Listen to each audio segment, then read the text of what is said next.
तो वक्फ बिल के खिलाफ विपक्ष लामबंद है, लेकिन आज बड़ा दिन इसलिए क्योंकि लोकसभा में इस बिल को पेश किया जाएगा। सरकार की पूरी तैयारी है और साथ ही विपक्ष की भी पूरी तैयारी है। सत्ता पक्ष की ओर से बिल की खूबियां बताई जाएंगी और इस बीच में वक्फ एक्ट और वक्फ बोर्ड के बारे में जानकारी आपको हम दे रहे हैं। 1954 में संसद ने वक्फ एक्ट बनाया और तब से लगातार ये एक्ट है। संपत्ति देखरेख के लिए इस एक्ट को बनाया गया, इस बोर्ड का गठन हुआ। 1955 में कानून में एक संशोधन किया गया। हर राज्य में भी वक्फ बोर्ड का फैसला चलता है। राज्य में बोर्ड बनाए गए हैं अलग अलग राज्यों में। देश में कुल मिलाकर 32 वक्फ बोर्ड हैं और शिया और सुन्नी के अलग अलग बोर्ड हैं। वो चाहे उत्तर प्रदेश में हो या फिर उत्तर प्रदेश से लगाए बिहार तक, अलग अलग राज्यों में शिया और सुन्नी के लिए अलग अलग बोर्ड। संपत्ति लेने ट्रांसफर करने के अधिकार इनके पास हैं। अब इसमें बदलाव भी होंगे। कानूनी नोटिस जारी करने के अधिकार इनके पास अभी तक, लेकिन आज से बहुत सारे बदलाव हो सकते हैं। अगर ये बिल पेश होता है, उसके बाद कानून बनता है। किसी ट्रस्ट से ज्यादा बोर्ड को ताकत है, किसी भी ट्रस्ट से भी ज्यादा ताकत बोर्ड के पास है। 1995, 2013 में 2 बार संशोधन हुआ है इस एक्ट में।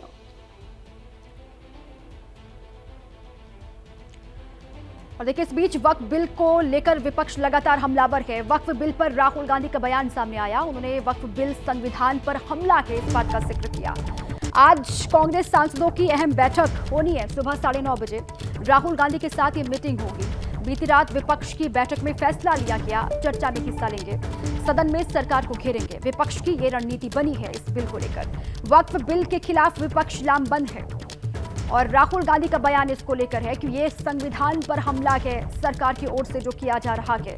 आज कांग्रेस सांसदों की अहम बैठक भी होने वाली है। वक्त है सुबह 9:30 बजे। राहुल गांधी के साथ तमाम जो सांसद हैं कांग्रेस पार्टी के, उनकी बैठक होगी।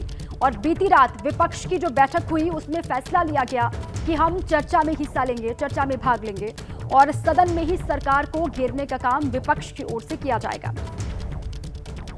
तो आज विपक्ष की भी अपनी तैयारी, एक और सरकार की तैयारी है।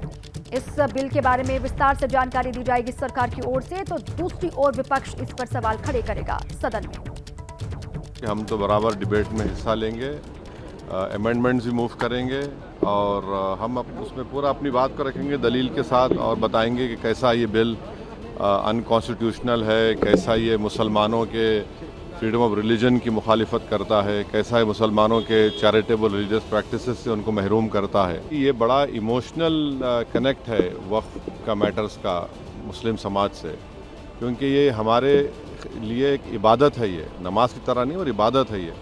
अगर आप हमारी मस्जिदों को, दरगाहों को जो अल्लाह के नाम पे प्रॉपर्टी वक्फ कर दी गई है, उससे अगर आप हमको महरूम कर रहे हैं तो फिर जाहिर है ये तो हमारे लिए बड़ा इमोशनल और बड़ी तकलीफ दे बात रहेगी। तो ये समझ नहीं रहे हैं, ना नीतीश कुमार समझ रहे हैं, ना चंद्रबाबू नायडू समझ रहे हैं, ना चिराग पासवान समझ रहे हैं, ना जयंत चौधरी समझ रहे हैं। तो ठीक है, इनको जनता समझा देगी। फिर उनके बुद्धि पर तरस आता है।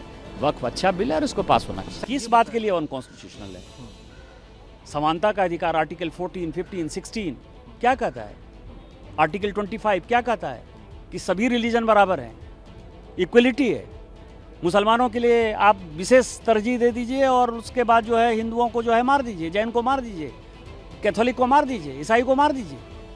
आज सारे लोग साथ हैं ना। जैन इसके पार्ट नहीं है, बुद्ध इसके पार्ट नहीं है, सिख इसके पार्ट नहीं है, क्रिश्चियन इसके पार्ट नहीं है। इस देश, ये देश जो है हिंदू, मुस्लिम, सिख, ईसाई, जैन, सिख, बौद्ध सबका है ना। सभी एक साथ हैं। केवल कुछ लोग जो वक्फ के नाम पर राजनीति करते हैं, जो मुसलमान बड़े लोग हैं, जो पॉलिटिशियन है, उन्होंने वक्फ की संपत्ति पर कब्जा कर लिया है। उनका जो है अथॉरिटी खत्म हो रहा है। इस कारण से वो मुसलमानों को